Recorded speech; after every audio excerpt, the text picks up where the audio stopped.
হয় বন্ধুসকল, আজি মই এইটো ভিডিঅ'ত আপোনালোকক কি ক'বলৈ ওলাইছোঁ সেইটো চাগে আপুনি গমেই পাইছে, কাৰণ এই ভিডিঅ'টোৰ ফটোটো চাইয়ে আপুনি হয়তো এই ভিডিঅ'টোত ক্লিক কৰিছে।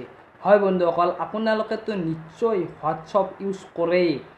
যদিহে হোৱাটছআপ ইউজ কৰে তেতিয়াহ'লে আপোনালোকে প্ৰায় এনেকুৱা এটা মেছেজ দেখা পাই থাকে, যিটো মেছেজত লিখা থাকে দিছ মেছেজ ৱাজ ডিলেটেড, মানে এই মেছেজটো ডিলাইট কৰি দিয়া হৈছে।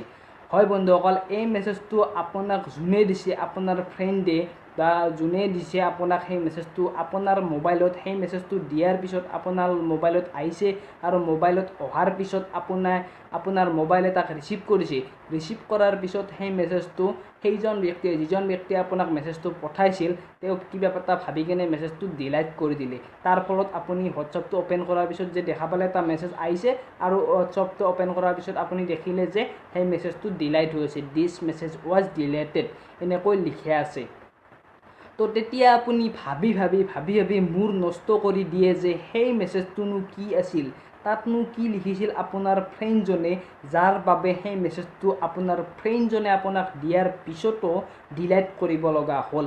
হয় বন্ধুসকল, হোৱাটছআপে 2018ৰ আপডেটত এটা নতুন ফিচাৰ্ছ আনিলে তেওঁলোকে, যে হোৱাটছআপত যিকোনো মেছেজ আপুনি ধৰি লওক, ছাপ'জ মই এটা কাৰোবাক মেছেজ দিলোঁ, সেই মেছেজটো কিবা ভুলবশতঃ কোনোবা এজন বেলেগক দিওঁতে কোনোবা এজন বেলেগক দিয়া গ'ল, তেতিয়া সেই মেছেজটো ডিলাইট কৰিব পৰা যায়।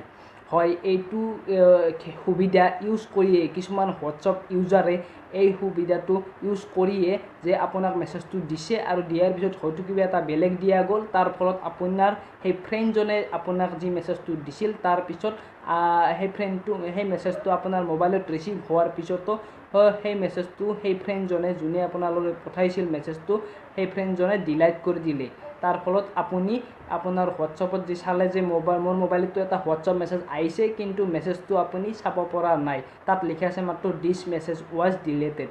তো বন্ধুসকল, যদিহে আপুনি এই সমস্যাত ভুগি আছে, মানে কি এই মেছেজটো এনেকুৱা মেছেজ মানে দিছ মেছেজ ৱাজ ডিলেটেড মানে ডিলাইট হোৱা মেছেজসমূহ আপুনি চাব বিচাৰে, তেতিয়াহ'লে আপুনি আজিৰ পৰা কোনো ধৰণৰ চিন্তা কৰিব লগা দৰকাৰ নাই, কাৰণ আপুনি হোৱাটছআপৰ সেইসমূহ ডিলাইট হোৱা মেছেজো পুনৰ চাব পাৰিব। হয় বন্ধুসকল, আপুনি ইয়াৰ বাবে কোনো ধৰণৰ ডাঙৰ কাম কৰিব নালাগে, মাত্ৰ এটা গুগল প্লে ষ্ট'ৰত গৈ কিনে মাত্ৰ এটা সৰু এপ, মাত্ৰ 3.4 নে এনে কিবা এপ এটা ডাউনলোড কৰি ল'লেই হৈ গ'ল। সেইটো মই আপোনালোকক এতিয়া লাইভ দেখাম। তো ইয়াৰ বাবে মই আপোনাক লৈ গৈছোঁ মোৰ মোবাইলৰ ডাটাটো অন কৰি কেনে গুগল প্লে ষ্ট'ৰলৈ, আৰু গুগল প্লে ষ্ট'ৰত গৈ কেনে আপুনি ইয়াত চাৰ্চ কৰি দিয়ক ন'টিফিকেশ্যন হিষ্ট্ৰী বুলি আপুনি ইয়াত চাৰ্চ কৰি দিয়ক গুগল প্লে ষ্ট'ৰত গৈ কেনে।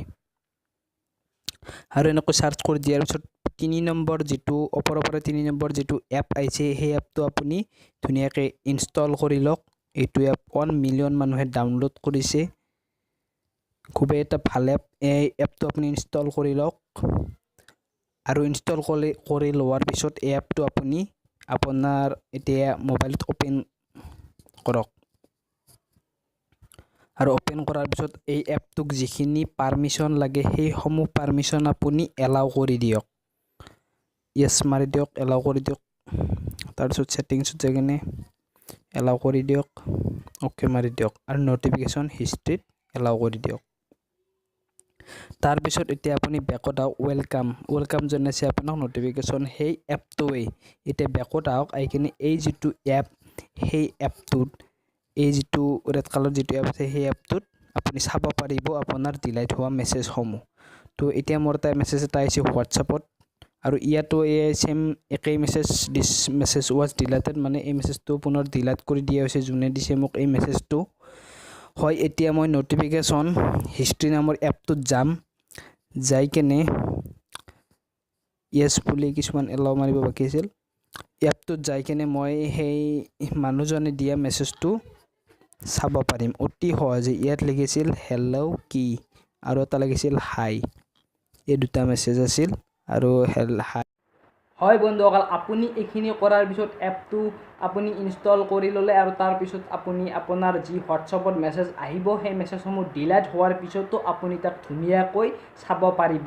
তো বন্ধুসকল যদি ভিডিঅ'টো ভাল লাগিছে মোৰ চেনেলটো প্লিজ ছাবস্ক্ৰাইব কৰক আৰু চেনেলটো লাইক কমেণ্ট কৰিবলৈ একেবাৰে নাপাহৰিব আৰু কাষত থকা ঘণ্টি বটনটো দবাই দিয়ক যাতে মোৰ ভিডিঅ'ৰ ন'টিফিকেশ্যন আপুনি অতি সোনকালে পাই থাকে।